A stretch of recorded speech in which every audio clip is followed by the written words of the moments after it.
오늘도 살아계신 하나님의 말씀의 능력과 은혜가 또 오늘 하루 변함없이 주의 은혜를 붙들며 한날을 살아가는 저와 여러분에게 가득하기를 좋으신 예수님의 이름으로 간절히 축원드립니다. 고린도 교회에게 전하는 사도 바울의 권면, 교회가 평안할 때 주어진 말씀이 아니라 교회가 어렵고 또 힘들고 분란 가운데 사도 바울의 권면이 고린도 교회에게 주어집니다. 여러 갈등들이 있었지요.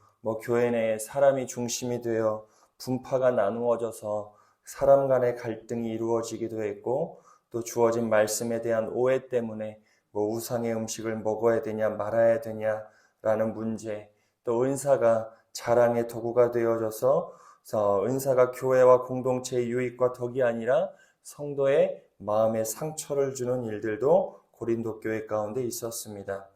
그렇게 14장까지 사도 바울의 권면이 이어지고 사도 바울은 고린도전서 15장에 와서 뜬금없을 수 있죠. 뜬금없이 부활에 관한 이야기를 사도 바울이 고린도전서 15장에서 쭉 합니다. 굉장히 긴 절로 이루어진 장인데 우리가 소위 부활장, 부활의 어떤 교리를 담은 부활장이라고 이야기하는데, 본격적으로 부활에 대해 이야기하기 이전에 사도 바울이 15장 서론격으로 전반부, 오늘 우리가 읽은 말씀을 통해 자신이 전하고 자신이 받은 복음에 대해서 다시 한번 고린도 교회에게 전하고 있습니다.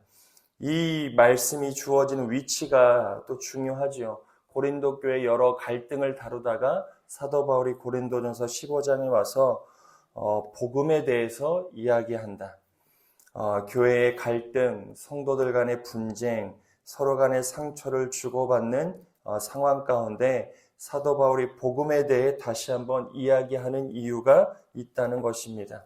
우리 본문 1절의 말씀을 같이 한 번만 읽어보도록 하겠습니다. 1절의 말씀을 같이 읽습니다. 형제들아, 내가 너희에게 전한 복음을 너희에게 알게 하노니 이는 너희가 받은 것이요 또 그 가운데 선 것이라. 사도 바울이 고린도 교회 형제들에게 너희에게 전한 복음을 너희에게 알게 한다. 내가 너희에게 전하고 듣고 알고 있었던 그 복음을 내가 재차 너희에게 전하는 이유가 있다는, 우리가 이 말씀을 통해 깨닫는 것은 복음이 사실 새로운 것이 아닙니다. 여러분들이 오늘 우리가 들어야 할 것은 복음의 말씀이지요.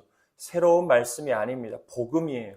어떤 말씀을 읽고 어떤 말씀을 묵상하듯 우리가 마음에 다시 한번 새겨야 되는 것, 몇 번 말씀드렸죠. 우리가 매일 똑같은 본문을 묵상하시는 분들은 없을 겁니다. 내게 주어진 어떤 계획대로 또 플랜대로 여러분들이 말씀을 묵상하거나 아니면 새벽에 남은 말씀을 여러분들의 삶에서 묵상할 때 묵상의 가장 근간이 되는 건 내가 읽은 말씀 중에 하나님은 도대체 누구시냐? 하나님은 어떠한 분이시냐? 하나님은 나에게 어떠한 일들을 이루어내셨느냐? 이것을 찾아가는 것이 말씀 묵상의 핵심이지요. 그러다 보면 필연적으로 우리의 말씀 묵상이 복음으로 연결되어집니다. 결국 우리가 깨닫게 되는 말씀 묵상을 통해서 깨닫게 되는 복음의 말씀은 늘 동일해요. 말씀을 듣고 또 듣다 보면 우리가 적용해야 되는 지점들이 거진 비슷한 부분이 있습니다. 복음은 오늘 여러분들이 새롭게 듣는 말씀이 아니라 복음은 우리가 또 듣고 또 듣고 또 확인하고 또 점검하는 것이지요. 그러니 이 새벽의 자리는 내가 새로운 깨달음을 얻는 자리라기보다는 이미 내게 전해지고 내가 깨달았던 복음을 다시 한번 말씀과 기도 가운데 붙드는 자리가 될 수 있어야 된다. 사도 바울이 교회의 갈등, 성도 간의 분쟁이 있었던 고린도 교회에게 다시 너희들이 알고 있는, 이미 내가 너희에게 전해주었고 너희도 다 알고 있는 복음을 내가 재차 너희에게 전해야 되는 이유는 너희의 갈등을 해결할 수 있는 근간, 성도가 성도다워질 수 있는 이유, 교회가 교회다워질 수 있는 것은 오직 복음의 기초 위에 있다는 것을 사도 바울이 다시 한번, 복음을 온전히 깨달으면, 복음을 온전히 내가 알고 믿고 복음 가운데 나의 오늘의 삶이 세워져 있으면 사실 성도 간의 갈등, 교회 간의 분쟁 일어날 수가 없지요. 왜 내가 분쟁의 중심에 있는 겁니까? 내가 왜 사람들의 말의 중심에 놓여져 있는 거예요? 복음이에요. 복음을 내가 온전히 적용하며 살지 못하는 것이지요. 복음은 압니다. 복음이 새로운 겁니까? 3절, 4절, 사도 바울이 이야기하는 복음이 3절, 4절이잖아요. 3절, 4절의 말씀을 같이 한번 읽어보겠습니다. 내가 받은 것을 먼저 너희에게 전하였노니 이는 성경대로 그리스도께서 우리 죄를 위하여 죽으시고 장사 지낸 바 되셨다가 성경대로 사흘 만에 다시 살아나사 그리스도께서 우리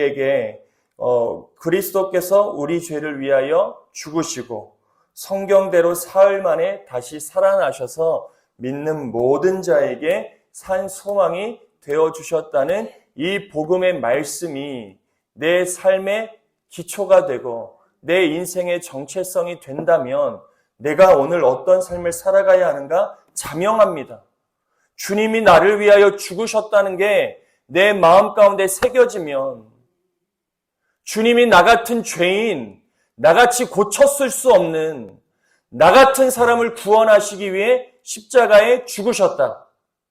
그것이 온전히 믿어지면 감히 내가 누구 앞에서 어떤 갈등 앞에서 내가 어떤 입장과 태도를 취해야 할까? 내가 이루어낼 수 없는 구원의 은혜 가운데 오늘도 내 생명이 예수 그리스도의 죽음으로 인하여 주어진 오늘 한날의 생명이라면 오늘 하루 내가 누구를 위하여 살 것인가? 긴 말이 필요하지 않지요. 무슨 말이 이 앞에 필요하겠습니까? 나를 위하여 죽으신 분이 계시고 나 같은 죄인을 구원하여 세상의 종로로 타는 삶이 아니라 하나님의 왕의 자녀, 왕의 권세를 가지고 오늘을 살 수 있는 은총을 베풀어 주셨다면 그 구원의 위에 내 삶이 세워져 있음을 내가 온전히 믿는다면 교회의 갈등에 내가 서 있을 이유가 없습니다. 누가 말한다고 내가 거기에 내 감정대로 반응할 이유도 없어요. 그 누군가가 나에게 이런 지적하면 듣고 고치면 될 일이죠. 나를 위하여 죽으신 주님, 나를 위하여 모든 걸 맞추시고 나를 위하여 하늘 영광 버리시고 이 땅 가운데 낮아지신 분이 나를 구원하신 예수 그리스도인데 내가 누구 말을 들어서 좀 바꾼다 한들 나에게 무슨 손해가 있습니까? 근데 우리는 그 말 한마디 못 들어요. 누군가의 지적 한마디도 못 듣는다고요. 그걸 어떻게든 내가 이겨버리려고 그 말을 내가 상쇄시키려고 내 기질과 내 성격대로 맞서 싸우는 게 우리의 신앙일 때가 얼마나 많이 있습니까? 내가 저 사람 이기게 해달라고 주님 앞에 기도해요. 저 사람의 마음을 내가 맞추고 저 사람을 배려하고 저 사람을 용납하기 위해 기도하는 게 아니라 이기려고요. 오늘 사도 바울이 고린도 교회의 복음의 이야기를 하는 게 괜한 이야기가 아니에요. 느닷없이 이 이야기가 나온 게 아닙니다. 나를 위하여 사흘 만에 다시 살아나셔서 부활의 증인이 되어주신 그 사건 하나만으로도 오늘 우리의 소망이 어디에 있는지가 분명하지요. 사랑하는 여러분, 매일 하루의 첫 시간 이 복음으로 여러분들의 삶과 신앙이 새로워지는 은혜가 있게 되기를 좋으신 예수님의 이름으로 간절히 축원드려요. 이 복음을 믿는 사람다운 삶을 살아가세요. 무엇을 하더라도요. 교회 내에 어떤 일을 하더라도 여러분들의 삶의 자리에서 어떤 일을 감당하더라도 성도 간에 어떤 말을 주고받고 어떻게 생활하든 이 복음이 여러분들의 삶의 중심이 되어야 여러분들의 삶을 통하여 하나님의 영광 받으시지요. 내가 이런 사람이야. 내가 지금까지 어떻게 견뎠는지 너희들이 알아가 아니라 주님이 나를 위하여 어떤 일을 행하셨는지를 우리가 늘 자각하며 살아요. 우리의 상처와 우리의 마음의 분함이 어디서 옵니까? 내가 한 일을 인정받지 못해서 오는 거예요. 내 상처가 어디에서 와요? 주님이 나를 위하여 죽으셨다는 복음 때문에 상처가 옵니까? 아니요. 나를 알아주지 않는 것 때문에 상처가 와요. 근데 성도는 내가 한 일에 대한 내가 어떤 일을 했느냐 이것에 붙들려 사는 존재가 아니라 오늘 주님이 나를 위하여 어떤 일을 행하셨는가를 먼저 보세요. 내가 이렇게까지 참았는데 내가 이렇게까지 견뎠는데 내가 이렇게까지 인내했는지가 신앙의 중심이 아니라 오늘 주님이 나를 위하여 어떤 일을 행하셨는가. 그것을 먼저 중심에 놓으면 우리가 못 감당할 일도 없어요. 내가 못 견딜 일이 없어요. 내 인내를 헤아릴 필요가 없어요. 10년 참으셨어요. 20년 참으셨어요. 30년 참으셨어요. 죄송하지만 어떻게 하라고요? 그걸 어떻게 인정해 드릴까요? 그걸 인간적인 관계에서 어떻게 인정해 드려야 돼요? 30년을 참으셨대요. 아니, 누군가는 50년을 참아서 신앙생활 하셨대요. 그렇게 목사를 찾아오실 때가 있어요. 목사님, 내가 이 교회에서 얼마나 참았는지 목사님 아세요? 목사님, 내가 얼마나 서러움을 겪었는지 아세요? 어떡하라고요? 바꿔보세요. 주님이 오늘도 나를 위해 뭐 하고 계세요? 참고 계세요. 나 같은 자를 오늘도 용납하여 주시기 위해 주님도 나를 위하여 참으신다고요. 언제까지요? 내가 주님 품에 안 계시는 그날까지 주님은 우리를 용납하고 계세요. 그런 주님에 대한 복음을 우리가 온전히 마음의 중심에 놓고 살아간다면 오늘 내가 무엇을 했느냐가 주장되지 않죠. 저는 우리 빛내리 재단의 성도들이 물론 성도 간에 그런 수고 인정해야죠. 하지만 근본적으로 내가 어떻게 했는지 알아가 우리 신앙의 중심이 되는 것이 아니라 주님이 오늘 나를 위하여 어떤 일을 행하셨는가, 주님이 나를 위하여 오늘도 무엇하고 계시는가가 우리 신앙의 공동체의 중심이 될 때 우리 공동체에 분쟁이 없어요.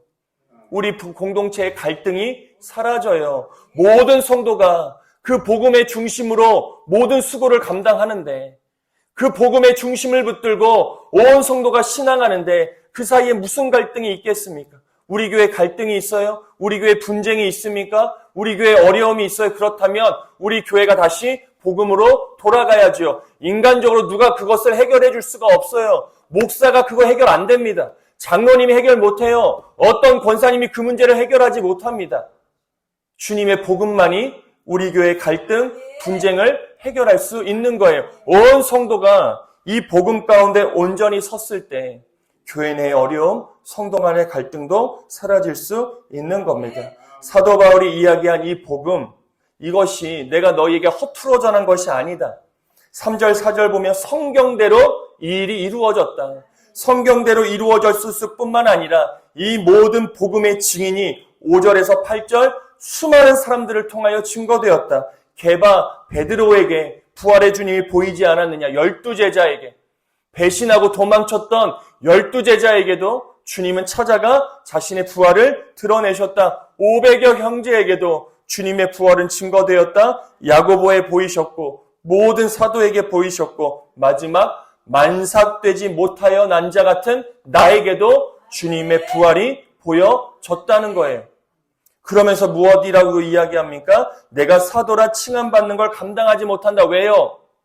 사도 바울이 어떤 사람이었어요? 주님의 몸된 제단, 교회를 핍박했던 자였기 때문에 나는 사도라 칭함을 감당하지 못하는 죄인 중에 죄인이었다. 그런데 내가 오늘 이렇게 너희에게 복음을 전할 수 있는 이유 10절이죠. 우리 10절의 말씀을 같이 함께 읽어보겠습니다. 그러나 내가 나 된 것은 하나님의 은혜로 된 것이니 내게 주신 그의 은혜가 헛되지 아니하여 내가 모든 사도보다 더 많이 수고하였으나 내가 한 것이 아니요 오직 나와 함께 하신 하나님의 은혜로라.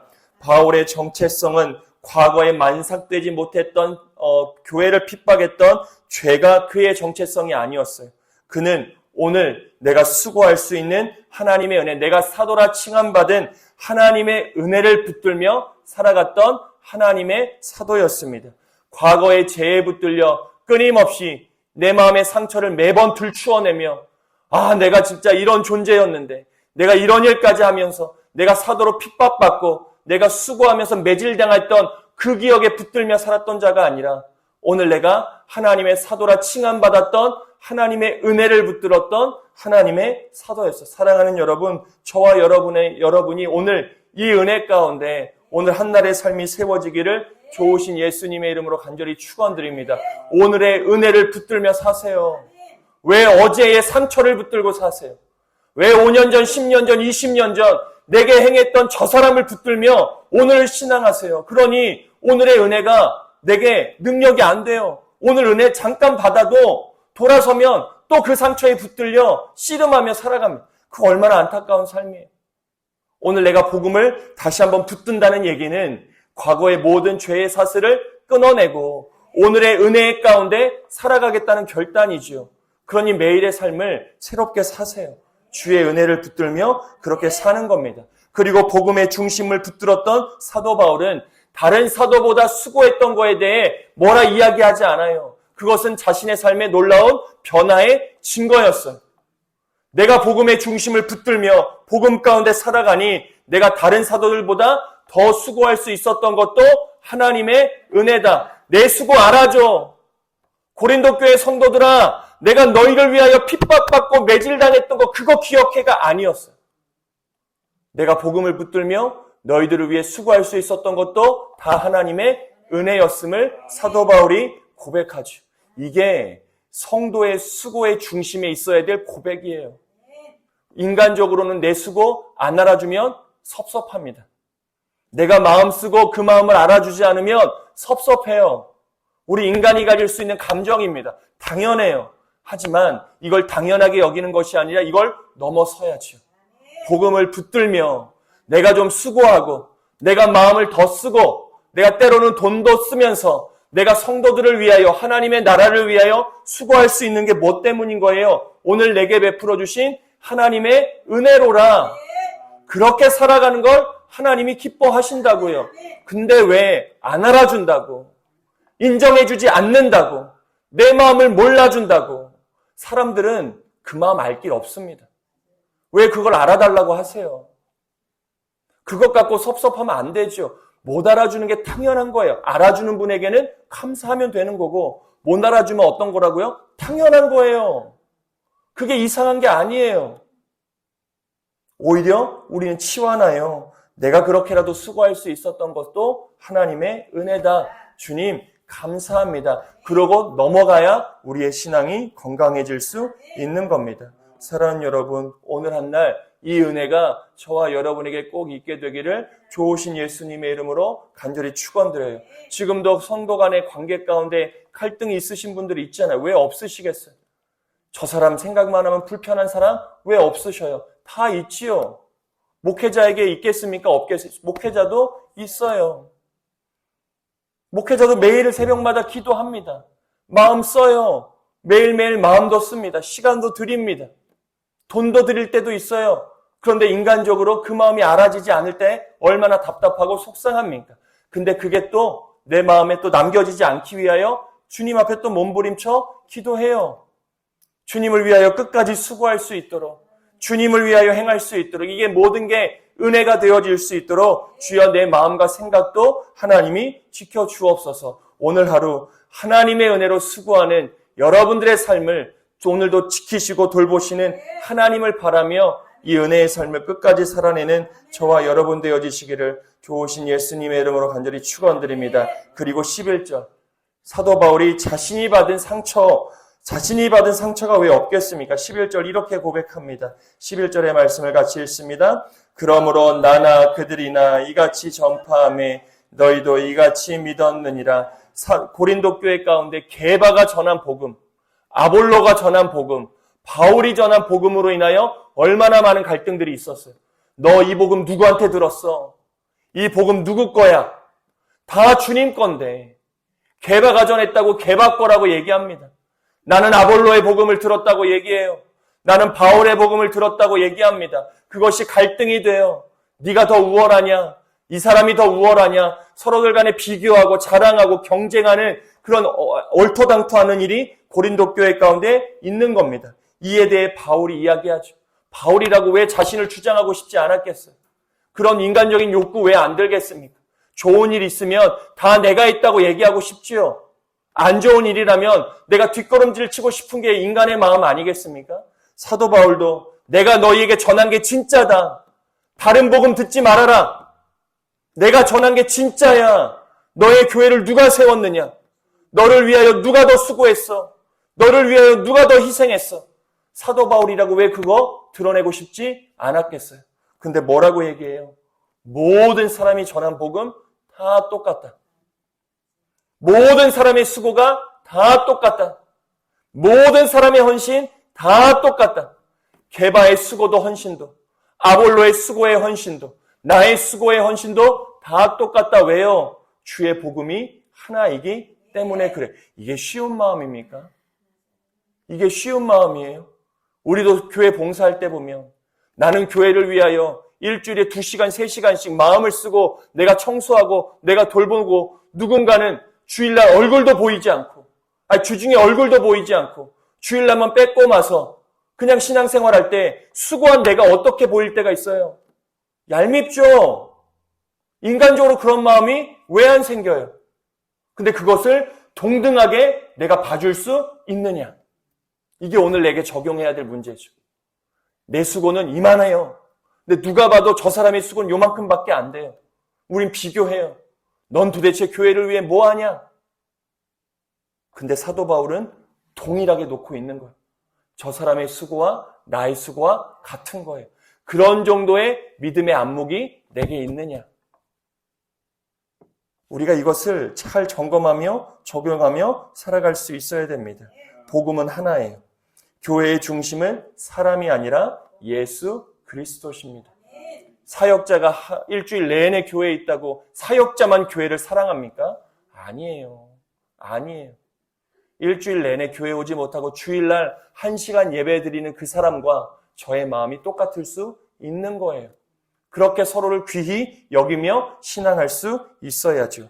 사람이 중심이 되는 교회, 그 교회는 반드시 비교를 통하여 갈등이 생깁니다. 은사가 중심이 되는 교회, 반드시 그 교회는 자랑 때문에 문제가 생겨요.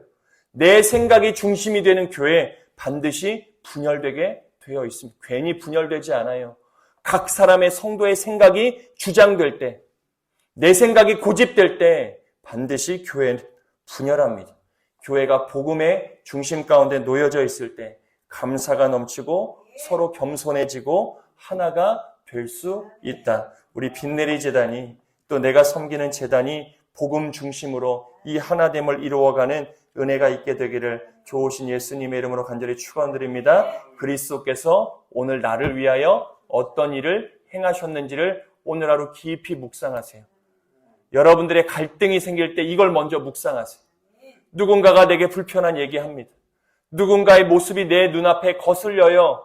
그때 뭘 묵상하세요? 주님이 나를 위하여 무엇 하셨는지를 묵상하세요.